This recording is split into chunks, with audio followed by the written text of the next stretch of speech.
बोलो जगदम्बे मात की जय। श्री हरि ओम श्री परमात्मने नमः। श्रीमद्द्वैपायन मुनि वेद व्यास प्रणीत महाभागवत देवी पुराण 79वां अध्याय। तुलसी, बिल्व और आंवला वृक्ष का महात्म्य। श्री नारद जी बोले, परमेश्वर, महान पातकों का नाश करने वाले योनि पीठ तीर्थ का महात्म्य आपके मुख कमल से मैंने सुना। ईश्वर, आपने जो सर्वश्रेष्ठ महापुण्यदायक बिल्व पत्र का महात्म्य संक्षेप में वहां पर बताया, वह भी मैंने सुना। अब मैं तुलसी पत्र का परम अद्भुत महात्म्य सुनना चाहता हूँ तथा महादेव, संक्षेप में रुद्राक्ष और भगवान शिव की पूजा के विषय में भी संक्षेप में मुझे उपदेश दें। श्री महादेव जी बोले, महामते, तुलसी का महात्म्य संक्षेप में सुनिए, जिसे सुनकर मनुष्य सभी पापों से मुक्त हो जाता है। सभी लोगों के रक्षक, विश्वात्मा, विश्वपालक भगवान पुरुषोत्तम ही तुलसी वृक्ष के रूप में प्रतिष्ठित हैं। दर्शन, स्पर्श, नाम संकीर्तन, धारण तथा प्रदान करने से भी तुलसी मनुष्यों के सभी पापों का सर्वदा नाश करती है। प्रातः उठकर स्नान करके जो व्यक्ति तुलसी वृक्ष का दर्शन करता है, उसे सभी तीर्थों के संसर्ग का फल निसंदेह प्राप्त हो जाता है। श्री पुरुषोत्तम क्षेत्र में भगवान गदाधर के दर्शन से जो पुण्य प्राप्त होता है, वही तुलसी वृक्ष के दर्शन करने से प्राप्त होता है। मुने, वही दिन शुभ कहा गया है जिस दिन तुलसी वृक्ष का दर्शन होता है, और तुलसी वृक्ष का दर्शन करने वाले व्यक्ति को कहीं से भी विपत्ति नहीं आती। मुनि श्रेष्ठ, जन्म जन्मांतर का किया अत्यंत निंदित पाप भी तुलसी वृक्ष के दर्शन मात्र से नष्ट हो जाता है। पवित्र तथा अपवित्र स्थिति में जो व्यक्ति तुलसी पत्र का स्पर्श कर लेता है, वह सभी पापों से मुक्त होकर उसी क्षण शुद्ध हो जाता है और अंत में देवों के लिए भी दुर्लभ विष्णु पद को प्राप्त करता है। तुलसी का स्पर्श करना ही मुक्ति है और वही परम व्रत है।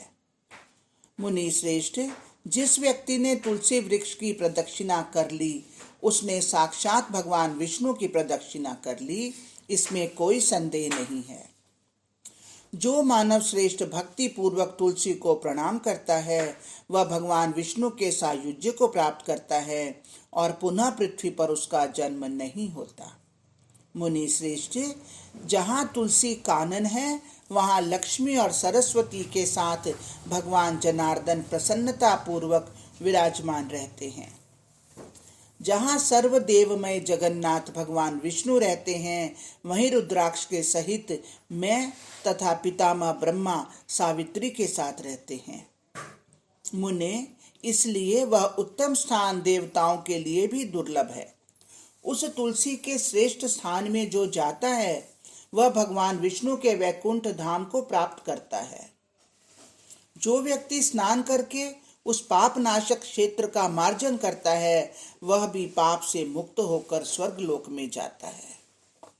मुनि श्रेष्ठ, जो व्यक्ति तुलसी वृक्ष के मूल की मिट्टी से ललाट, कंठ तथा दोनों कान, हाथ, स्तन, मस्तक, पीठ, दोनों बगल तथा नाभि पर उत्तम तिलक लगाता है, उस पुण्यात्मा को श्रेष्ठ वैष्णव समझना चाहिए। जो व्यक्ति तुलसी मंजरी से भगवान विष्णु का पूजन करता है, उसे भी सभी पापों से रहित श्रेष्ठ वैष्णव कहा गया है। जो व्यक्ति वैशाख, कार्तिक और माघ मास में प्रातः काल स्नान कर परमात्मा सुरेश्वर भगवान विष्णु को विधि विधान से तुलसी पत्र अर्पित करता है, उसका पुण्य फल अनंत कहा गया है। 10,000 गाय दान करने और सैकड़ों वाजपेय यज्ञ करने से जो फल प्राप्त होता है, वही फल कार्तिक मास में तुलसी के पत्तों और तुलसी मंजरी से भगवान विष्णु का पूजन करने से प्राप्त होता है। जो तुलसी कानन में भगवान विष्णु की पूजा करता है, वह महाक्षेत्र भगवती कामाख्या के शक्तिपीठ में की गई पूजा का फल प्राप्त करता है। बुद्धिमान व्यक्ति को तुलसी पत्र रहित कोई पुण्य कार्य नहीं करना चाहिए। यदि कोई करता है तो उस कर्म का संपूर्ण फल उसे नहीं प्राप्त होता। तुलसी पत्र से रहित कालातीत संध्या की तरह निष्फल हो जाता है। तुलसी कानन के मध्य में तृणों अथवा वल्कल वृंदों से भी भगवान विष्णु के मंदिर का निर्माण कर जो उसमें भगवान विष्णु को स्थापित करता है तथा उनकी भक्ति में निरंतर लगा रहता है, वह भगवान विष्णु के सारूप्य मुक्ति को प्राप्त होता है। जो व्यक्ति तुलसी वृक्ष को भगवान विष्णु के रूप में समझकर 3 प्रकार शरीर, मन और वाणी से उन्हें प्रणाम करता है, वह भगवान विष्णु के सारूप्य मुक्ति को प्राप्त करता है। सुरासुर जगत गुरु देव देवेश आपको नमस्कार है। महामते, जो व्यक्ति बुद्धिपूर्वक 3 बार अथवा 7 बार प्रदक्षिणा करके संसार से उद्धार करने वाली भगवती लक्ष्मी को इस मंत्र से भक्ति पूर्वक प्रणाम करता है, वह घोर संकट से मुक्त हो जाता है। तीनों लोकों के उद्धार में तत्पर शिवे जिस तरह साक्षात गंगा सभी नदियों में श्रेष्ठ है, उसी तरह तीनों लोकों को पवित्र करने के लिए वृक्षों में साक्षात तुलसी स्वरूपिणी श्रेष्ठ हैं। तुलसी आप ब्रह्मा, विष्णु आदि प्रमुख देवताओं के द्वारा पूर्व में पूजित हुई हैं। आप विश्व को पवित्र करने के हेतु पृथ्वी पर उत्पन्न हुई हैं। विश्व की एकमात्र वंदनीया आपको मैं नमस्कार करता हूँ।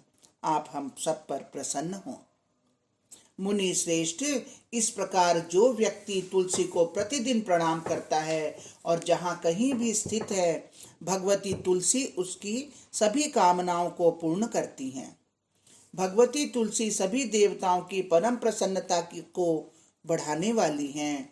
जहाँ तुलसी वन होता है वहाँ देवताओं का वास होता है और पितृगण परम प्रीति पूर्वक तुलसी वन में निवास करते हैं।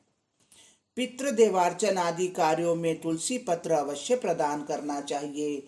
इन कार्यों में तुलसी पत्र न देने पर मनुष्य उस कर्म का सम्यक फल प्राप्त नहीं करते। महामते, लोक मुक्तिदा भगवती तुलसी को त्रिलोकीनाथ भगवान विष्णु सभी देवी देवताओं और विशेष रूप से पितृगणों के लिए परम प्रसन्नता देने वाली समझना चाहिए। इसलिए देव और पितृ कार्यों में तुलसी पत्र अवश्य समर्पित करना चाहिए। जहाँ तुलसी वृक्ष स्थित है वहाँ सभी तीर्थों के साथ साक्षात भगवती गंगा सदा निवास करती हैं।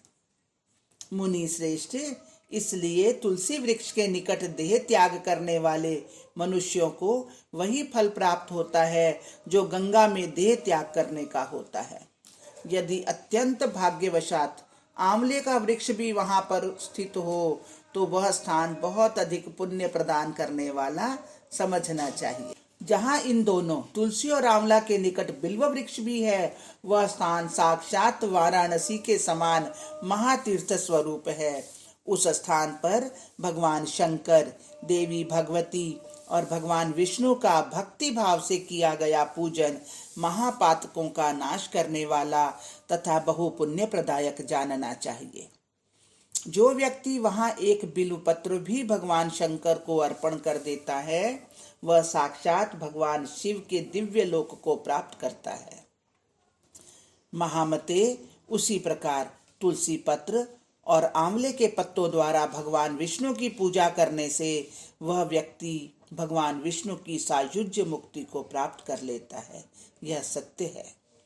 जो व्यक्ति वहां भगवान विष्णु, भगवान शिव अथवा देवी भगवती को एक बिल्व पत्र अर्पण करता है, वह भी पाप से मुक्त हो जाता है। मनुष्य वहां प्राण त्याग कर उस क्षेत्र के प्रभाव से मोक्ष प्राप्त करता है तथा उसका पुनर्जन्म नहीं होता। मुनि श्रेष्ठ, इस प्रकार मैंने इनका महात्म्य संक्षेप में आपसे कहा। जो मनुष्य इस महात्म्य को सुनता है वह भी स्वर्ग लोक को प्राप्त करता है। हरिओम तत्सत, हरिओम तत्सत। इस प्रकार श्री महाभागवत महापुराण के अंतर्गत श्री महादेव नारद संवाद में तुलसी महात्म्य वर्णन में आमलक बिल्व संयोग कथन नामक 79वां अध्याय पूर्ण हुआ। बोलो जगदम्बे मात की जय, तुलसी माता की जय। बोलो जगदम्बे मात की जय। श्री हरि ओम श्री परमात्मने नमः। श्रीमद्वैपायन मुनि वेद व्यास प्रणीत महाभागवत देवी पुराण 80वां अध्याय। रुद्राक्ष का महात्म्य तथा उसके धारण का फल।